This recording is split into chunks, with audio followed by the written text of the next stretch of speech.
नमस्कार, मी उज्ज्वला शौर्यस क्लाउड किचनमध्ये मी तुमचं मनापासून खूप खूप स्वागत करत आहे। आज मी तुम्हाला पालक पुरीची रेसिपी दाखवणार आहे। चला तर मग रेसिपीला सुरुवात करूया। हे बघा, इथं मी एक जोडी पालक देठं न घेता हे बघा पानं नुसती घेतलेली आहेत, ती स्वच्छ धुवून घेतलेली आहेत। हे बघा, पालक उकळण्यासाठी इथं मी पाणी ठेवले कढईत। त्याच्यात आता 1 चमचा साखर घालायची आहे। साखर घातल्याने ना पालकचा हिरवागार कलर आहे तसा राहतो। आता ही स्वच्छ धुतलेली पानं ह्याच्यात 2 मिनिटं उकळून घ्यायचे आहेत फक्त। पालक चांगला उकळून झालेला आहे, जास्त उकळायचा नाही। हे बघा, असं थोडासाच हे करायचा आहे। आता हे बघा, या पाण्यात घालत आहे। हे थंड पाणी घेतलेलं आहे। हे बघा, ह्याच्यात घालायचा म्हणजे हिरवागार कलर आहे तसा राहतो आणि कुकिंग प्रोसेस पण थांबते पालकची। हे बघा, इथं मी एक मोठा चमचा जिरे, 8-9 हिरव्या मिरच्या, हे लसूण आणि हे आलं घेतलेलं आहे। हे मिक्सरला पाणी न घालता वाटायचं आहे। हे बघा, असं जाडसर वाटून घ्यायचं आहे। आता ह्याच मिक्सरच्या भांड्यात तो उकडून घेतलेला पालक घालून बारीक करून घ्यायचा आहे। बघा, अशी स्मूथ पेस्ट करून घ्यायची आहे। कलर बघा किती सुंदर आलेला आहे, हिरवागार एकदम। बघा, इथं मी पीठ मळण्यासाठी अर्धी वाटी बेसन घेतलेलं आहे। त्याच्यात काही मसाले घालायचे आहेत। हा आहे गरम मसाला, हिंग, सफेद तीळ, मीठ, हळद, कसुरी मेथी, जिरे आणि धन्याची पावडर, हे सगळे ह्याच्यात मिक्स करायचं आहे। ह्याच्यात मिक्सरला लावलेली ही पालकची पेस्ट सगळी घालायची आहे आणि मिक्स करून घ्यायचं आहे। जितकं मावेल तितकं गव्हाचं पीठ घालून घट्टसर असं पालक पुरीचं पीठ मळून घ्यायचं आहे। 1 चमचा तेल घालायचं आहे आणि मग आता गव्हाचं पीठ घालून घट्टसर पीठ असं मळून घ्यायचं आहे। बघा, असं घट्टसर पीठ मळून घ्यायचं आहे। आता ह्याला थोडंसं वरून तेल लावून घ्यायचं आहे।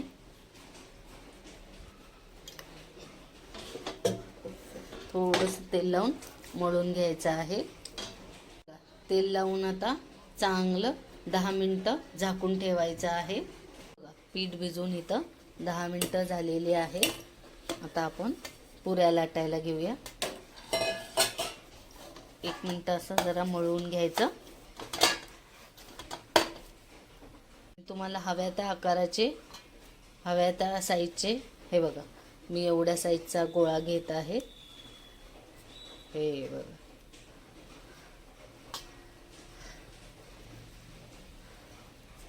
हे बघा बघा, इथं मी पोलपाट घेतलेला आहे आणि थोडंसं तेल लावून पुरी लाटायची। थोडीशी जाडसर लाटली ना की पुरी चांगली फुगते। थोडीशी अशी जाडसर लाटायची आहे। बघा, अशी मी लाटलेली आहे, एवढ्या साईजची जाडी घेतलेली आहे। ही दुसरी पुरी पण मी लाटलेली आहे, ही पण थोडीशी जाडसर ठेवलेली आहे। हे बघा, पालक पुरी तळण्यासाठी मी इथं तेल कढईत घेतलेलं आहे। तेल चांगलं तापलं आहे। आता हे पुऱ्या ज्या लाटलेल्या आहेत त्या ह्या घालायच्या आहेत।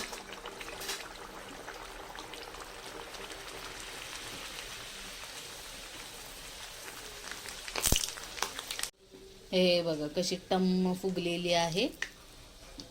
एका साईडने अजून खालून जरा तळून घेऊ दे व्यवस्थित आणि मग पलटी करूया। हे बघा, खालून व्यवस्थित तळली आहे। आता ही पलटी करूया। हे बघा, किती छान अशी फुगली आहे। हे बघा, दोन्ही साईडून चांगली तळली गेलेली आहे। हे बघा, अजून एक मी तळून दाखवत आहे।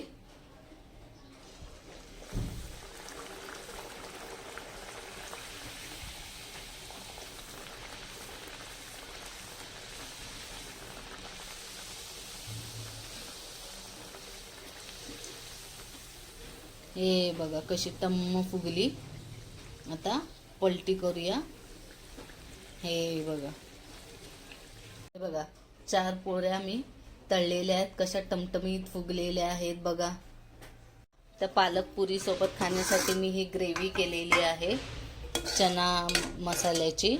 बटाटा पण घातलेला आहे, हे बघा.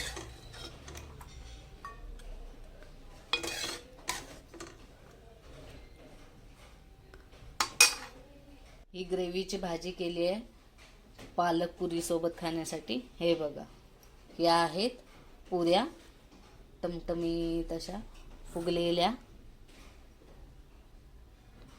मी जेवणाचं ताट वाढलेलं आहे. ही आहे टमटमीत फुगलेल्या पालक पुरी आणि ही आहे चना मसाल्याची ग्रेव्हीची भाजी या पुरी सोबत खाण्यासाठी. तर कशी वाटली माझी पालक पुरीची रेसिपी? आवडली असेल तर घरी करून बघा आणि मला कमेंटमध्ये नक्की कळवा. हा व्हिडिओ शेवटपर्यंत बघितल्याबद्दल मनापासून खूप खूप धन्यवाद. हा व्हिडिओ आवडला असेल तर लाईक, शेअर आणि सबस्क्राईब करायला विसरू नका. माझ्या रेसिपीज, माझे व्हिडिओज जर तुम्हाला आवडत असतील तर please please please Shaurya's cloud किचनला लाईक, शेअर आणि सबस्क्राईब करायला विसरू नका. धन्यवाद.